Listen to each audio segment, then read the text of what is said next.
کرسی پر نماز پڑھنے والوں کے حوالے سے عرض کیا تھا، کیا فرمائیے گا؟ جی دیکھیں، اس میں ایک پہلا بنیادی اصول تو یہ ہے کہ جو سجدے پر قدرت نہیں رکھتا اس سے قیام بھی ساقط ہو جاتا ہے۔ ٹھیک ہے، جو سجدے پہ قدرت نہیں رکھتا تو وہ بیٹھ کے نماز ادا کر سکتا ہے،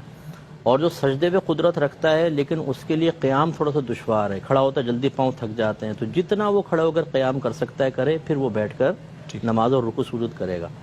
اچھا، آپ نے جو بڑے مطلب انداز سے وہ فرمایا تو میں نے دیکھا ہے مفتی صاحب، میرا ذاتی مشاہدہ ہے۔ ہاں، تو بہرحال بعض اوقات ایسا ہوتا ہے انسان چلنے پہ قدرت رکھتا ہے، دوڑ بھی شاید آپ نے دوڑنے کا کہا، ویسے مجھے اس لیے زیادہ ہنسی آئی کہ اکثر کرسی والے دوڑتے نہیں ہیں بیچارے،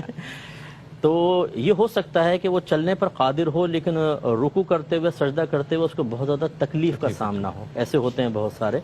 تو اس لیے ہم اس کے چلنے پر تو یہ ہم قیاس نہیں کر سکتے، نتیجہ مرتب نہیں کر سکتے کہ چونکہ چل رہا ہے اس لیے کھڑے ہو کر پڑھ بھی سکے گا اور رکوع سجود بھی کر سکے گا۔ ہر شخص اپنا عذر خود جانتا ہے، لیکن اگر آپ کے کہنے کے مطابق وہ ایسا ہے کہ رکوع سجود کر سکتا ہے لیکن پھر سستی کر کے کرتا ہے تو پھر تو اس کی نماز ہی نہیں ہوگی۔ اچھا، کیونکہ قیام فرض ہے، رکوع سجود باقاعدہ اس کو کرنا تھا اور وہ سستی کر کے بیٹھا ہوا ہے تو اس کی پھر نماز ہوگی نہیں۔ تو لہٰذا اگر واقعی شرعی عذر ہے تو پھر بیٹھ کر سکتے ہیں، اس میں افضل ترین یہ ہے کہ زمین پر بیٹھ کر نماز ادا کریں، زمین پر، کیونکہ دو کرسیاں اگر رکھیں تو یہ تین کی جگہ گھیر لیتی ہیں۔ آپ بالکل ایسا ہی، اور جیسے آپ نے فرمایا ایک وقت تھا حضرت نے بھی نمازیں پڑھی ہیں، ہم لوگ بھی، ہمارے اس میں ایک آدھ ماشاءاللہ کوئی ایک آدمی نظر نہیں آتی تھی حضرت، اور اب تو کونے میں بالکل صف کے آخر میں، اب تو درمیان میں لے کے بیٹھ جاتے ہیں۔ شاہ رخ بھائی کہہ رہے تھے کہ آڈیٹوریم بن گئی ہے مسجد تقریباً، اور عنقریب اور زیادہ کچھ ہو جائے گا، تو ایسا بہت ہوتا ہے، بہت زیادہ کرسیاں آ گئی ہیں اب، تو یہ بڑا غور کرنا ہوگا کہ اگر بغیر کرسی کے زمین پر بیٹھ کر ہو سکے تو یہ سب سے بیسٹ ہے، لیکن اگر اس میں بھی دقت ہوتی ہے تو بہرحال پھر کرسی پہ بیٹھ کے نماز ہو جائے گی، اس میں پھر رکوع میں کم جھکیں، سجدے میں تھوڑا زیادہ جھکیں۔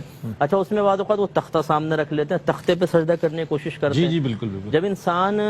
نارمل انداز سے سجدہ کرنے پر قادر نہ ہو تو پھر اشارے سے سجدہ کرے گا، پھر اس کو کسی چیز پر پیشانی ٹکانے کی حاجت نہیں ہے،